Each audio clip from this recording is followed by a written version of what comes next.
ubwo Perezida w'u Burundi Ndayishimiye General Neva yahise atanga igisubizo mu masaha y'ijoro isaa 3 z'ijoro bikaba isaa 4 muri Uganda kwa Perezida Museveni ko azitabira umuhango w'irahira ry'umukuru w'igihugu cya Uganda Museveni. Ni nyuma yuko byari byavuze ko rwose uyu mutegetsi yashakaga kwerekeza mu ruzinduko rw'akazi rw'iminsi 2 mu bwami bwa Maroc, ashaka gukwepa ibiganiro ashobora kuzaba yari kugirana n'abakuru b'ibihugu batandukanye bazitabira umuhango w'irahira rya Perezida Museveni tariki 12 z'uku kwezi kwa gatanu i Kampala muri Uganda. Bivugwa ko Perezida Museveni rwose yamuhaye inyigisho zimwereka ko kwerekeza muri Uganda ari iby'ingenzi gusumba kujya mu mikoranire n'ibihugu by'amahanga, kandi hari amakimbirane arimo gututumba ashobora guteza impagarara zidasanzwe mu karere k'ibiyaga bigari.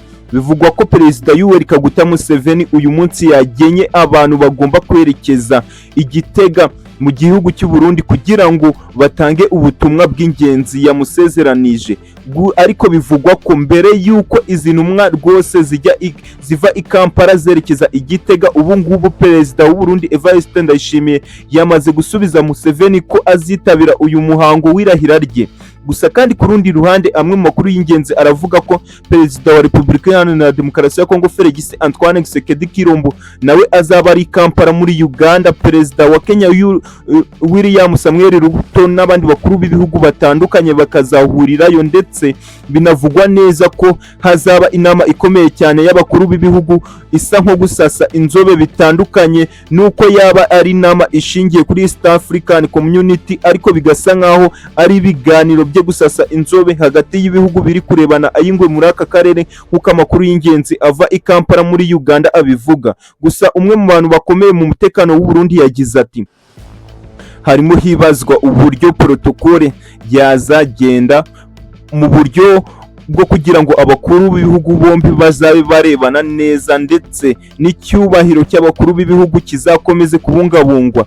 Bivugwa ko Perezida w'u Burundi Ndayishimiye rwose atishimiye ibyabereye muri Congo Brazzaville mu irahira rya Denis Sassou Nguesso, bikagaragara neza ko nanone ari gusaba uburyo bushobora kumworohereza ngo kuba atuje, kandi ngo rwose agaragara nka Perezida w'umuryango wa Afurika Yunze Ubumwe mu rahira ry'umukuru w'igihugu cya Uganda Museveni. Birasa nkaho ari ibintu bidasanzwe muri protokole y'abakuru b'ibihugu, nk'uko ubusabe bwatanzwe mu gisubizo cye kwemera kwerekeza i Kampala muri Uganda mu muhango w'irahira ku tariki 12 z'uku kwezi kwa gatanu muri Uganda.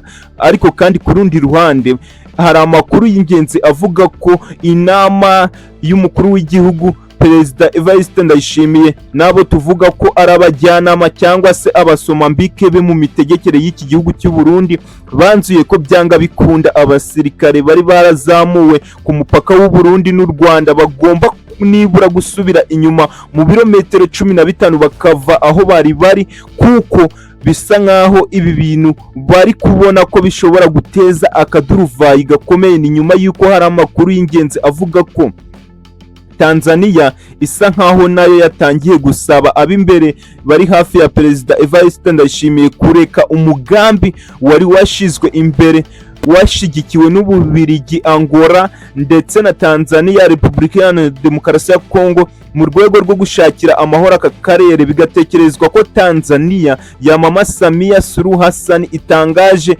ibintu bishingiye kuba byaraganiriwe n'umuhezo hagati ya Madamu Samia Hassan n'abakuru b'ibihugu baheruka gusura iki gihugu cya leta yiyunze ya Tanzania, nk'uko amwe mu makuru y'ingenzi atugeraho abivuga.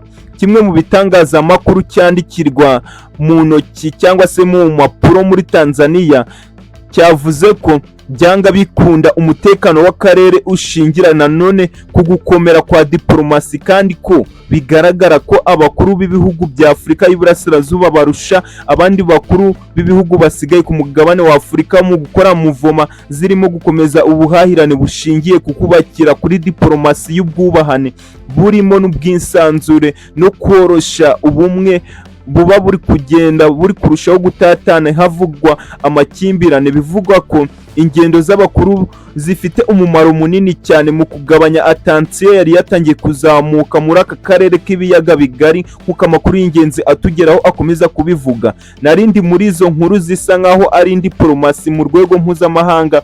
Reka nerekeze rero mu mutekano. Imbere mu gihugu cy'u Burundi hari amakuru y'ingenzi avuga ko hari imodoka 3 zafashwe ze mu bwoko bwa EV8. Amakuru y'ingenzi avuga ko ari imodoka hatazwi uburyo zinjiye imbere mu gihugu cy'u Burundi. Bivugwa neza ko nta wundi muntu ukwiye kuba agenda mu modoka y'umutamenwa itamenwa n'amasasu ya antibare, ariko bivugwa neza ko izi modoka 3 z'ibara rimwe ryirabura zitazwi uburyo zinjiye muri iki gihugu cy'u Burundi.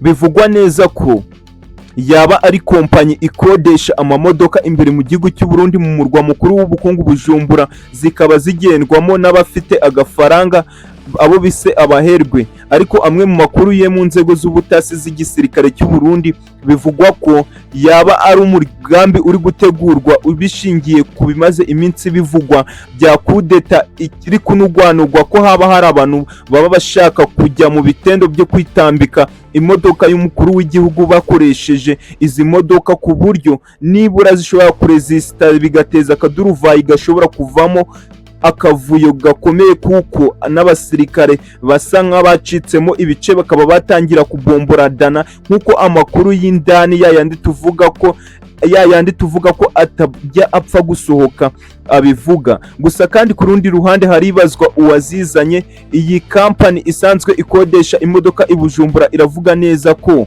abakiriya bari mu mahoteli atandukanye muri Bujumbura aribo binjije izi modoka, kandi kari kompanyi itashobora kuvuga ngo iyi modoka yinjiye ute. Bivugwa ko urwego rw'iperereza rwatangiye gukurikiranira hafi abo bantu bamaze ibyumweru 3 barazisize muri iki kigo kugira ngo zibe zikodeshwa mu gihe bo bari mu kazi.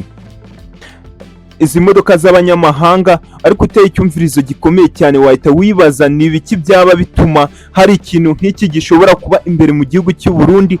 Amakuru nagende ako kanya mu nzego zibishinzwe bikazafatwa nkaho yaba ari ubugambanyi bukomeye ushingiye ku makuru y'ibiva imbere mu gihugu cy'u Burundi. Ku munsi wahita ubona ko haba hari cano cyangwa se urukuta rwubatswe kugira ngo rubangamire Perezida w'u Burundi Evariste Ndayishimiye, ari nabyo bituma nawe akomeza guheza inguni, kuko abona ko hari abantu bashobora kuba batari kumucira amahoro irutega. Rero ku rundi ruhande nyinjira muri Presidence Intare Rushatsi. Muribuka mu ntangiriro z'ukwezi kwa 4 article twagarutseho y'abantu bakora ibintu bya electricity imbere mu Intare Rushatsi bafashwe bakekwa kuba bari barimo gushiramo amatiyo ashobora kuzanyuzwamo ibintu birimo bishobora gufata amashusho n'amajwi, bishobora koherezwamo ibihumanya, ibintu abantu bahumeka bikababuza ubuzima. Murabizi iyi nkuru ibi twabigarutseho ku munsi ku wundi. Ubu rero article igezweho nuko hatangiye kwirukanwa abantu bakoraga muri Intare Rushatsi baba bafite imirimo idasaba uburyo bwa kontara. Bivugwa neza ko ari abantu bajya binjizwamo mu bihe bitandukanye n'umuyobozi ushinzwe umutekano w'umukuru w'igihugu. Bivugwa ko impamvu y'ibyo byose ari uko abazi guhinda bigasa nkaho ari bo bakuramo abantu bafite aho bahuriye nabo bose mu mugambi wo kubabaza umutekano w'umukuru w'igihugu, nk'uko amakuru y'ingenzi atugeraho akomeza kubishimangira.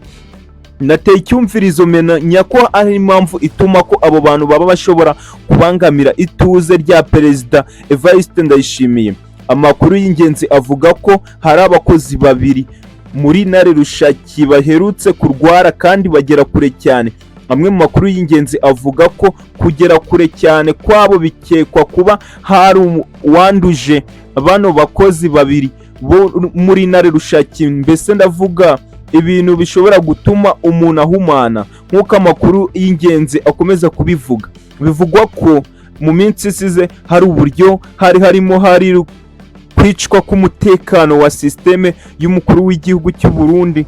bisa nkaho kamera ako kanya zavuyeho mu gihe gito gishoboka, ngo niho hakozwe amabara kuko ngo kamera zasubiyeho aho bari baherereye atariho baherereye, kandi nukekwa kuba ari we wabikoze bitekerezwa ko nawe yaba yarakoze muri ako kanya, yaba yarakoze muvoma muri ako kanya, ari nabyo bikekwa ko n'ibyari byakozwe na sisiteme bishobora kuba byabirimo ubugambanyi bwo mu rwego rwo hejuru. Ni byinshi cyane bikomeye kuri iyo page y'u Burundi. Reka ninjire rero ku butaka bwa Repubulika Iharanira Demokarasi ya Kongo. Ku munsi w'ejo nababwiye ko hari ibice byinshi M23 ya General Sultan Makenga yakoreyemo Tombe. N'ubu rero biratekerezwa ko Tombe ishobora gukurikirwa iva muri Masisi iva yerekeza muri Teritwari ya Warikare. Ni nyuma y'uko ku munsi w'ejo hari umwe mu bakomandazi b'igisirikare cya Kongo